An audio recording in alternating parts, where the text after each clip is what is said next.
Mr. President, make no mistake about it. The resolution before us and our judgment on it is one of the most difficult decisions a member of the United States Senate will ever have to make. The authorization of force is an awesome responsibility that each of us has. None of us want to see American troops in harm's way. None of us want to see the need for the use of military force. So this is a difficult judgment for us to make. The Constitution envisions that both the President and Congress are involved in the deploying of U.S. military. Certainly the President as Commander-in-Chief and the Congress under the War Powers Act have a responsibility to authorize the use of force. Now, today in this country, Americans are tired of war. We've been involved in Iraq and Afghanistan for way too long. We thought these campaigns would be short campaigns. They turned into be very long campaigns. There's been a tremendous loss in human life and fiscal resources as a result of the wars that the United States has participated in. But the public also understands that we have a responsibility to use our military to protect the national interests of the people of this country. They understand that America's military strength keeps the people in this country safe. And they expect that the President and the Congress will use that military force in order to protect the national security of the people of this country. Now, what is in our national security interest, and why would the President come to Congress asking us to consider the use of military force in the current circumstances in Syria? I understand people recognize that we're about ready to be attacked, that there's a need to use force.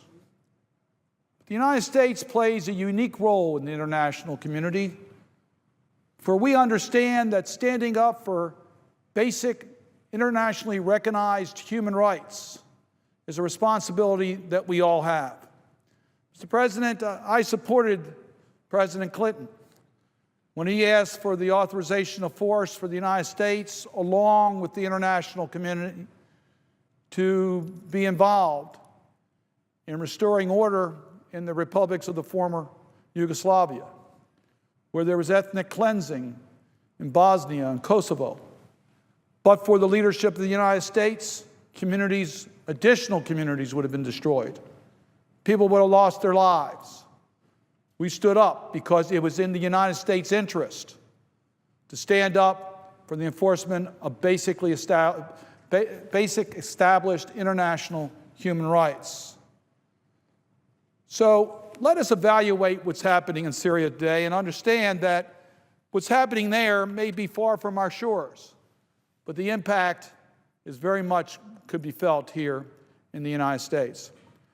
I serve on the Senate Foreign Relations Committee, and we were called back into session last week because of the President's request for the Congress to act on his request for force, or use of force. We held hearings that were open to the public. We held classified hearings in order to better understand what had happened in Syria. Mr. President, I think it is now clear, beyond any doubt, that the Assad regime in Syria used chemical weapons. The evidence is clear. It was not the first occasion that they used chemical weapons. They had used chemical weapons in the past, but not in the magnitude that they did on August 21st of this year, in which over 1,400 people were killed, many of whom were children. Videos of that image are now available publicly. People can see the horrific act that was imposed upon the people of Syria by its president, President Assad. The action of Syria on August 21st violated international norm.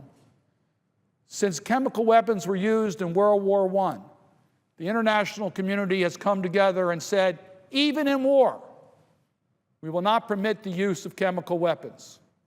It is so horrific, so indiscriminate in its killing and its maiming, that as an international community, we will stand up and say, no, you cannot use chemical weapons. The evidence is clear that President Assad of Syria used chemical weapons in a mass way, killing over 1,400 people. That action requires the response of the international community. For if it goes unchallenged, it is more likely that President Assad will continue to use chemical weapons. He just considers it one of the weapons in his toolbox, and he will call it out more and more if it goes unchallenged by the international community. The people of Syria are not the only ones at risk, Mr. President. These chemical weapons could easily be used against American allies in that region. Could be used against Turkey. Could be used against Jordan. Could be used against Israel. And if the use of weapons of mass destruction in Syria goes unchallenged, if President Assad can get away with the use of chemical weapons, what message does that send to the regime in Iran and its ambition to become a nuclear weapon state and perhaps use nuclear weapons? What message does it send to the government of North Korea, which is openly testing the use of nuclear weapons? We have a direct interest in preventing the use of weapons of mass destruction. And we have to work with the international community to say that this will not go unchallenged. We have not only a moral imperative, and we do have a moral imperative, but we also have an issue of our national security interest. If these weapons of mass destruction get in the hands of terrorist organizations and groups, it threatens the security of Americans. It threatens the security of our allies. We have a responsibility to protect the national security of the people of this country. Mr. President, I've talked to many people in Maryland who have talked to me about their concerns about the use of American military in Syria. They recall what happened when the Congress authorized the use of force in Iraq, where there was evidence of chemical weapons, and then we went in and found no chemical weapons. There were statements made about this would be a limited operation. Our troops were there for a decade. So there is obviously concern about the information being made available to us and what is being asked of the Congress of the United States. When force was authorized against Iraq, when that resolution was pending on the floor, I served in the other body, in the House of Representatives. I had a chance to firsthand see the information about Iraq and its risk factors to the interests of the United States. You may recall that the popular sentiment was for America to authorize the use of force, for Congress to authorize the use of force. I voted no on that resolution because I was convinced that America did not have a national security interest to use military force. So let me explain the difference between the circumstances in Iraq over a decade ago and what we're facing today in Syria. The justification, the original justification for the United States entering its combat troops in Iraq was that Iraq was deeply involved with the then government of Afghanistan in the attack on our country on September the 11th. Well, I looked for that information, Mr. President, and I saw no relationship between the Iraqi government and the attack on our country. Yet those statements were made, and it was used as justification for the use of military force. Here, the justification is the use by Syria of chemical weapons, which has been established. And I believe the international community has now understood. The evidence is clear that the Assad regime used chemical weapons in contravention to international norm. When we were authorizing the Iraq use of force, there was no restrictions on the U.S. military. And as you know, we use ground troops.